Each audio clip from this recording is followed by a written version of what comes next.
Hey, I wasn't really going to... Well, I wasn't planning to talk about this on today's show, but given that he's just been fired, what's your take on the whole Don Cherry thing from the weekend? I don't think him saying terrible things is anything new, Nope. but this was definitely one of the more inexcusable things, and I guess the fact that he didn't apologize but he doubled down on it was completely and totally his downfall. Yeah, for sure. I mean, as soon as you use the term "you people," Yeah. I mean, you're on a hiding. It was just. I think this has been coming for a while, right? Just a build-up of stuff, and this, I agree, was the most terrible. That's probably a bad English, but No, I totally agree, though. yeah, it's just. I just wonder who they replace him with. Well, that's the thing now. I know a couple of people have bandied about Brian Burke's name, which I get as a former GM and he's on TV now, but, do they keep the segment? Do they dump it? They could go with something new. Exactly. But will they? I mean, they tried that with George Stroumboulopoulos heading up the show and people just didn't like it. And I don't know why. I quite like Strombo, but... So did I. He was fun. Right. And I don't know. They treat Hockey Night in Canada with such reverence, which I get. I mean, it's an institution, kind of like the Hockey News is, and it's world famous, and it's this thing, but you can't stay the same forever, right? 5, 4, 3, 2, 1. Puck short. Hello, everybody, and welcome to a brand new episode of the One Puck Short podcast. The New York Rangers are off to a 7-6-2 start this year. They're 5 points outside the wildcard spot in a season when I think they're at least trying to be improved on last year's 26th overall finish. Joining me today to break down all things Rangers is the co-creator of BehindTheBenches.com. She's a writer for Hockey Graphs, Blueshirt, Banter, and The Athletic. Please welcome to the show, Shayna Goldman. Shayna, hi, how are you? Good, thanks for having me. Hey, thanks for coming and joining me. As I said, the Rangers off to an okay start. They lost 6-5 in the shootout to the Panthers on Sunday night. They're just maybe on the lower edge of the bubble right now. But, in the broadest terms, I guess this opening question is, how would you summarise their season so far? I guess it's kind of chaotic, but relative to past seasons, it's really not as bad. They're still bad defensively, and I think as long as it's bigger issues, so as long as they continue with their current systems, that's the way it's going to be. But it's less bad than years past, but maybe not as good as we could hope in certain respects. Yeah, I mean, as you mentioned, that there's room for improvement in some areas. I looked at some of their stats this morning, obviously following the Panthers game, and their Corsi 4 at 5v5 is the lowest in the NHL right now. They've only had 574 Corsi 4 events. No player is above 50% Corsi 4. And yeah, I mean, you and I I asked the question sort of to you earlier in the season of what the hopes were for the Rangers this year, whether it was jumping straight back into the playoffs, whether it was another year in the tank and just getting another high pick in what's going to be a pretty deep draft next year. And you just kind of summarised it quite neatly as just better than last year, right? Yeah. It's not asking for that much. And I think with all the off-season changes, you can't look at it and expect the same as last year, the same result. But obviously the goals are the same, and that's development and building. But they definitely have the playoffs in mind. It's not that they're striving for the playoffs and they're going to do everything it takes to win now, which would go against everything, that they've been building to this point. But every team wants to win. Every team wants to make the playoffs, and they think that they have a shot sneaking in. So it's a matter of whether they actually can sneak in or not, as long as it doesn't set their rebuild back. I mean, you mentioned the off-season changes. Artemi Panarin, of course, probably being the biggest addition, but that maybe undersells possibly what Jacob Trouba brings to the team. But Panarin is the big one. He was the most coveted free agent, I think, last summer, it's fair to say. He's come in 8 goals and 18 points through the first 15 games. I mean, how much does adding a guy of his skill to the team accelerate that rebuilding process, do you think? It definitely does. I mean, this is an elite player, and you don't often find these elite players in free agency. So when they're there, it makes sense that a team, even in the Rangers' position, would go for him. Generally, I would say, don't buy big on free agency day for a rebuilding team. Yeah. But how do you say no when it's Artemi Panarin and when it's at a reasonable not reasonable, but I guess a more reasonable price than maybe other teams would have given him. And we know the Islanders and the Blue Jackets both offered more. So he elevates the offense in a way that no other player has in, recent history. They've had great players. Chris Kreider's a very good player. Mika Zibanejad's a great two-way center, and he's doing a fantastic job on the first line. And you can't underscore what Rick Nash did, or even Marian Gaborik in his prime. But for the most part, it's been missing that one game-breaking player, and that's Panarin. So it completely changes the offense, and it pushes a player like Kreider to line two. And while he's always been a first-line player, and he's still a top six player without a doubt, it's that depth that you see that winning teams have. You look at the Toronto Maple Leafs, you have Austin Matthews on line one and John Tavares on line two, or vice versa. It's a good strength to have. So if you want to be a good team, you need that depth, and he gives them it now. Yeah. I mentioned Jacob Trouba as well, acquired from the Winnipeg Jets. They signed him to a 7-year, $56 million extension. I know Trouba was keen to move to the United States so his partner could pursue her own academic dreams as well. And again, it seems like a big addition for a team in the rebuild where they can bolster their back end with somebody of Trouba's ability and of Trouba's age as well, because he's 25 now? And then obviously you wrote about Adam Fox's emergence this season for The Athletic recently. Again, this seems like really positive and timely boosts to rebuilding the blue line as well. Yeah. Trouba, it's interesting with Trouba, they could have stopped there and been like, this is a successful offseason. You have Kakko, Fox, and Trouba right there, and that's a win.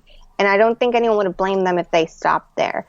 But Trouba's acquisition was such a big piece of it because they've been missing that number one defenseman since Ryan McDonagh was traded.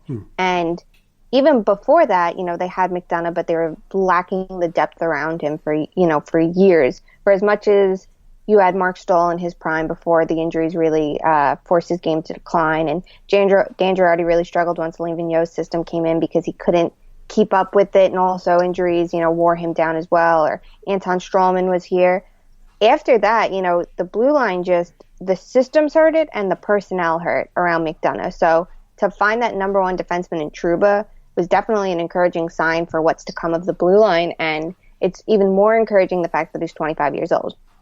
Yes, they overpaid for him, but when you can get a good player at the right age, it's a good overpayment. And to acquire him, the trade, it was a great deal for the Rangers, returning Winnipeg's first-round pick in Neil Pionk, who, while serviceable for the Rangers in some respects, he doesn't have the same ceiling as Trouba, and that's what they've been missing. You mentioned Kaapo Kakko, so it seems like a good point to circle back to the rookie, second overall at the draft. Maybe struggled a little bit in his first NHL season, 4 goals and 6 points in 15 games so far. How would you summarise his performances so far? It seems like he's maybe learning the hard way that the NHL is a different level entirely to what he's played previously in Europe. Well, he has professional experience, and I think with any player, especially one with the expectations of a second overall pick, and then you add that to being in New York on a team that hasn't had a pick of that caliber, just with Elias Anderson, who was a 7th overall pick, there was so much pressure and so many expectations because the Rangers just haven't had that in years.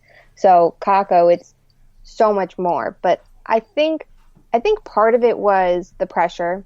Part of it was the fact that the Rangers just were not a great team, and especially to start, they had such a spaced out schedule. So you're adding all these new faces into the mix without as much playing opportunity because it's so broken up. You have 3 games in 2 weeks. It's really hard to develop chemistry in a game setting. For as much as you can practice, you're still missing that.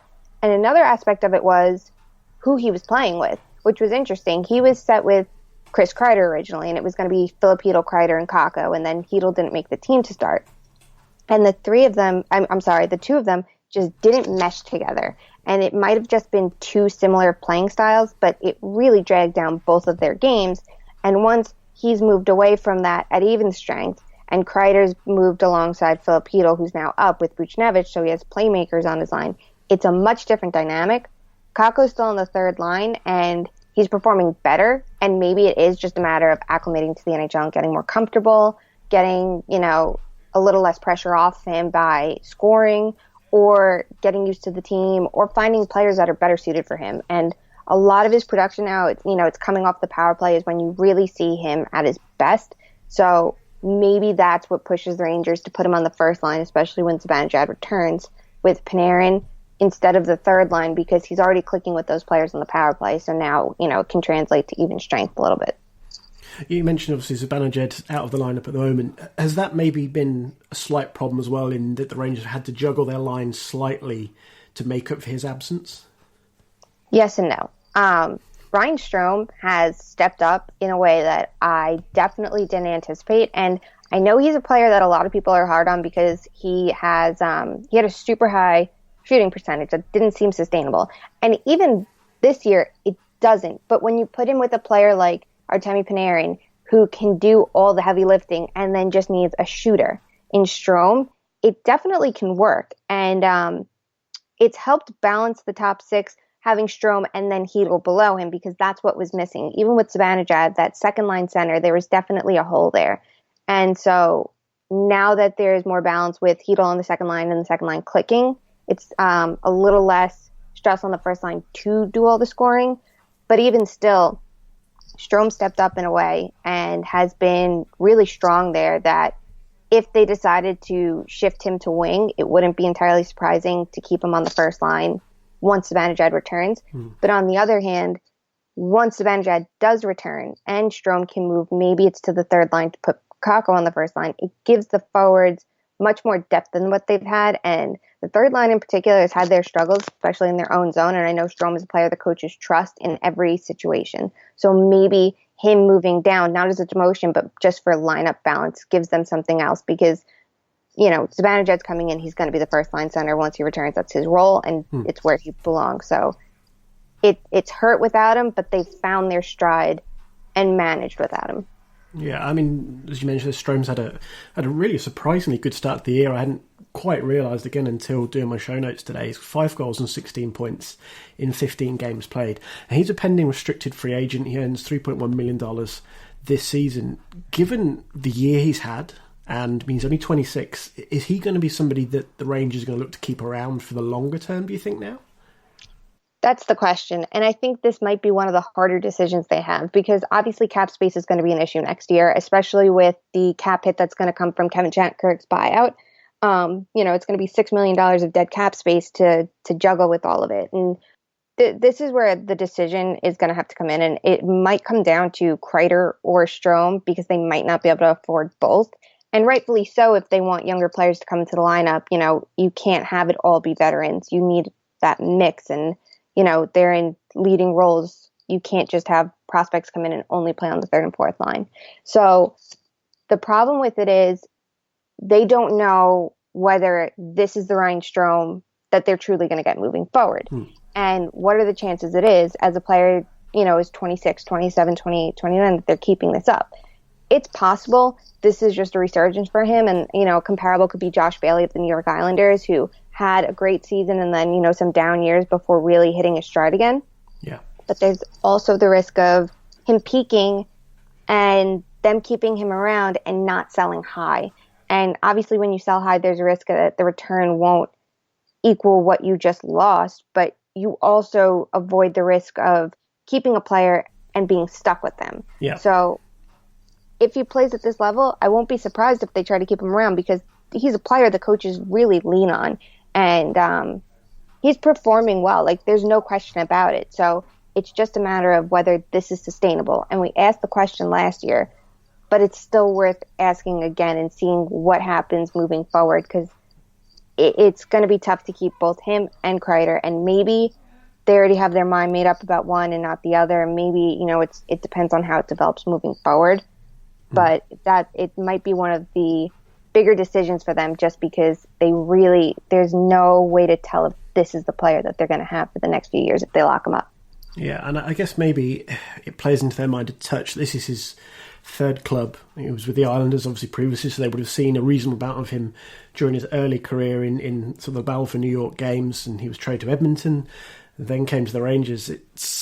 I don't know if that's an alarm bell. I don't know if that's a fair way to summarise it, but obviously being on your third club at the age of 26 for some organisations would be something that might put them off.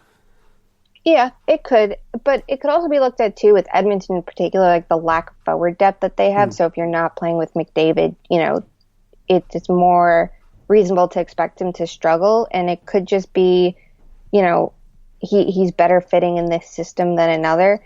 But that is definitely a question to ask. And for as much as it'll be cited that, he's a former first round pick, he was, picked top 5, things like that. It's kind of like, when does the player shed that? And when do you just look at what they're doing now and in the future instead of focusing on like something in the past that could, in theory, boost his value? I guess it's a question of, does it boost his value to you, or should that be what you're selling to other teams? Yeah. You mentioned Chris Kreider a couple of times now. He is a pending unrestricted free agent next summer. He's 28 years old. He's attracted trade speculation, trade rumours, it seems, at the past 2 or 3, maybe, trade deadlines. As I mentioned, unrestricted. You said yourself there that there may be a decision for the Rangers between Kreider and Strome. We talked about Strome a little bit, the younger player in this conversation. Not necessarily the one with the track record that Kreider has, though. He has 4 previous 20-goal seasons, nearly 30. Last year he might have hit 30 had he not missed a couple of games. I mean, he's going to attract interest as we move towards the trade deadline, I would expect. Do you think this is something, again, I guess this is the same question we've had, and maybe you've partially answered this already, is what do the Rangers see in their future with Chris Kreider? Does he stay at Madison Square Garden, or is he going to be more useful, especially with a deep draft coming up, as trade bait? That's the question. It really is. It's tricky because you can't have a team of just kids, and they've made that abundantly clear, which is why you've seen trades like for Adam Fox. He's a young NHL-ready player that isn't just a prospect coming in or a prospect set to come in a couple of years. With Kreider, he's a big part of this team, and he's a big part of this offense, and without him, the team looks much different. You can set the lineup any way you want. If you're missing Chris Kreider, your offense did just take a hit. And, he's responsible both ends of the ice, and he gives you the forward depth you need. So it's not only what he's going to cost, but what are the team's aspirations in the near future? If they think that they're going to be, in the playoff mix next year and possibly contending, can they do it without Kreider, without upgrading the offense elsewhere? And for as much as the plan is more than likely for Vitaly Kravtsov to be a part of the offense by then, it still begs the question of, can he fill that hole? Will it be enough to bring them closer to contention? Obviously, there's issues on defense and lower in the lineup besides Kreider to be concerned about, when talking about whether or not they can contend in the next couple of years. But you give yourself that much bigger of a hurdle if you trade him now. On the other hand, how much money can you have invested in so few players? You have Trouba's contract. There's Shea on defense is also signed for the next few years, and obviously Panarin up front. And in a few years, they'll also have to wonder about Mika Zibanejad and then the second contracts of players like Adam Fox and Kaapo Kakko. And we've seen how expensive those contracts can be for second contracts, and obviously, rightfully so. It pays a player in their prime. But how do you balance that and then invest in Kreider heavily? So it depends on what he's looking for and what they can give him and whether or not they can get him to a shorter term deal. If you look at someone like Max Pacioretty, it's a 4-year deal at $7 million a year, which is a little bit on the higher end, but it's reasonable because of the term. Could they get him to maybe 5 years at $6 million, closer to Jordan Eberle? Or are they facing a deal like Anders Lee, which is 7 years at $7 million? If they are, I don't think that it can work out no matter what, even though he would project out to still be a top 6 forward by the end of his contract. But it's still a lot to have invested in so few players. Yeah. And as kind of touched on a little bit, there's a lot of dollar already accounted for next season. I think they're in the region of about $66 million already assigned towards next season. That's without the UFAs and the RFAs being signed on, because they've also got a decision to make on Alexander Georgiev in net. And Henrik Lundqvist has one more year after this one at his $8.5 million deal. He may think about signing an extension the summer of 2021 at possibly a lower cap hit, as he'll be 38, 39 years old by then. But Georgiev's starting to look the part. He's taking more starts. He's easing some of that workload on Henrik Lundqvist, which maybe has been a little bit overdue. They've lent on the Swede for a long time. But Georgiev, to me, is somebody who's really growing into an important role with the Rangers right now. Yeah, he definitely is. But it's interesting because he's not the only one.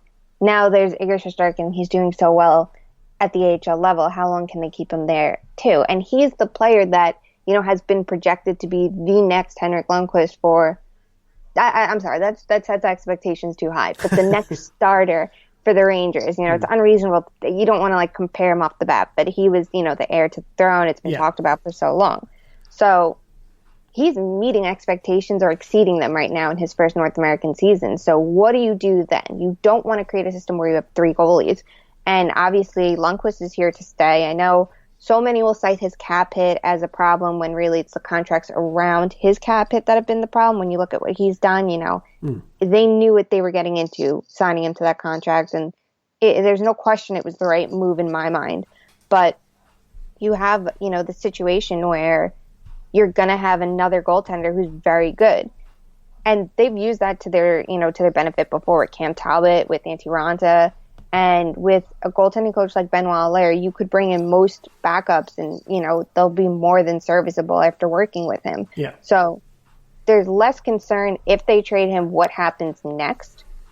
But on the other hand, he's been very good. So it's not that he deserves to be traded. He deserves, he'll probably, if he continues to progress, deserve to be a starter somewhere, which was the case with Talbot and Raanta after their time in New York. And obviously that's not the case right now. There just isn't that. Maybe next year they'll be closer to a 50-50 tandem, or, in 2 years that starting role will be available. It really depends, though, and that's where they'll probably sell high instead of waiting to see how it could shake out in 2 years and trying to balance 3 goalies. Yeah, it's hard to tell what to do because I guess part of it is that they don't necessarily know what Lundqvist will do in 2 years' time, in 2021, whether he will call time on his, extremely successful career, no matter what happens in the next sort of 18 months. Because if he moves on, then potentially there's maybe 2 openings on the roster, or at least 1. But there's also the money side of it as well. Yeah, exactly. If Lundqvist is retiring after his next contract, then who backs up Shesterkin? It puts them in that boat of needing 1 goaltender. But do they risk not trading Georgiev by then? So it's a really interesting situation. You'll see how much interest there is, because there are teams that definitely could use a goaltender. It wouldn't be surprising at all to me if a team like San Jose was willing to invest in Georgiev to help their net, because that's an area they didn't upgrade that I think everyone has been super surprised they haven't over the last year. Yeah, definitely. Yeah, and a young player that's, on the less expensive side could work for them. They've been an older team and they're slowly getting younger. So there will likely be interest for him. It's just a matter of projecting what's the best for now and in the future with every possibility. There's so many different ways this could shake out, and a lot of it's contingent on what happens with Lundqvist and with Shesterkin, and you don't want to put yourself at such a disadvantage that you have a question in net, which they haven't had since before Lundqvist, made his debut. I mean, maybe we've again touched on this a little bit throughout the podcast, but kind of what is the time frame or the goal or the theory behind this rebuild for the Rangers? What have they got? Maybe an idea that they'll hang around the bubble maybe this year and possibly steal a wild card spot, maybe the same next year, but then the real end game is to be truly competitive again in, call it 4 years for argument's sake. Maybe that's a little under or over, but is there a kind of theory to when they want to be considered some kind of contender again, do you think? I would assume sooner rather than later with the off-season moves. You don't go out to get Artemi Panarin and then think we're not going to contend for 4 years when he's, in his 30s and technically past his prime and all of that. It definitely seems like they're trying to accelerate it as much as possible, but in a better way than I guess you've seen other teams do it. When you look at teams like maybe the Buffalo Sabres, going after players like Matt Molson and Kyle Okposo as free agents to accelerate it, who weren't the players to spring for.